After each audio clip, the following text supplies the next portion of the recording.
ದಲಿತರ ಮೇಲೆ ಆಗ್ತಕ್ಕಂಥ ನಿರಂತರ ದೌರ್ಜನ್ಯವನ್ನು ಖಂಡಿಸಿ ಕರ್ನಾಟಕ ರಾಜ್ಯ ಆದಿಜಾಂಬ ಸಂಘದ ವತಿಯಿಂದ ಹೋರಾಟ ಹಮ್ಮಿಕೊಳ್ಳಲಾಗಿದೆ. ಇವತ್ತು ಈ ರಾಜ್ಯದಲ್ಲೇ ಸುಮಾರು ಕಡೆ, ಈ ಜಿಲ್ಲೆಯ ಹಲವಾರು ಕಡೆ, ತಾಲೂಕಿನ ಅತ್ಯಂತ ಕೆಲವೊಂದು ಹಳ್ಳಿಗಳಲ್ಲಿ ನಮ್ಮ ಚಿಕ್ಕ ಪುಟ್ಟ ಸಮುದಾಯದ ಮೇಲೆ ನಿರಂತರ ಹಲ್ಲೆಗಳನ್ನಾಗ್ತಾ ಇದ್ದಾವೆ. ಇದನ್ನು ಖಂಡಿಸಿ ನಮ್ಮ ಸಂಘಟನೆ ಒತ್ತಾಯ ಮಾಡ್ತಾ ಇದೆ. ಇವತ್ತು ಸಣ್ಣ ಪುಟ್ಟ ಒಂದು ಸಮುದಾಯ ಕೂಳೆ ಹೋಗಿ ದುಡಿದು ಜೀವನ ಮಾಡತಕ್ಕಂತ ಒಂದು ಸಮುದಾಯಗಳ ಮೇಲೆ ಒಂದು ತಿಂಗಳು ಕೂಡ ಮುಂದೆ ಹೋಗಲ್ಲ.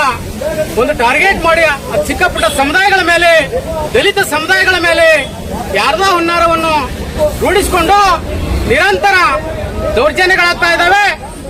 ಇತ್ತೀಚೆಗೆ ತಾಳಿಕೋಟೆಯಲ್ಲಿ ಒಂದು ಹಳ್ಳಿಯಲ್ಲಿ, ಮುದ್ದೇಬಿಹಾಳ ತಾಲೂಕದಲ್ಲೇ ಇದೇ ಜಿಲ್ಲೆಯ ಒಂದು ದರ್ಗಾ ಅಲ್ಲಿ ಕೂಡ ಆಗ್ತಾ ಇದೆ.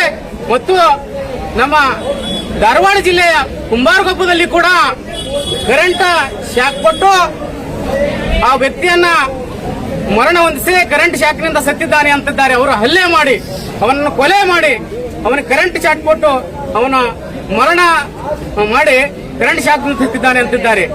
ಬಂಧುಗಳೇ, ಇವತ್ತ ಕಾನೂನ ಹದಿಗೆಡ್ತಾ ಇದೆ.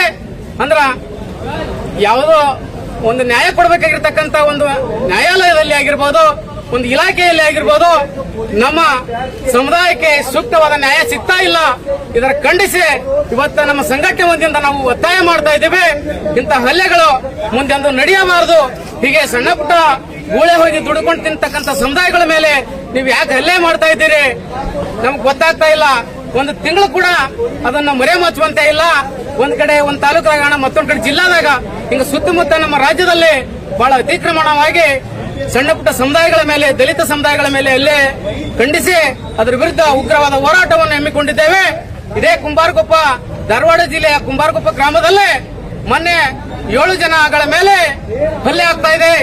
ಆ ಹಲ್ಲೆಯನ್ನು ತಿರುಚಲಕ್ಕ ಹೋಗಿ ಇಲಾಖೆಯ ಜೊತೆ ಮಾತಾಡಿಕೊಂಡು ಎಲ್ಲ ಕರೆಂಟ್ ಶಾಟಿಂದ ಸತ್ತಿದ್ದಾನೆ ಅಂತಿದ್ದಾರೆ.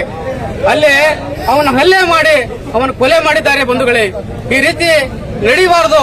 ಇವತ್ತು ಕಾನೂನು ಏನಪ್ಪಾ ಅಂದ್ರೆ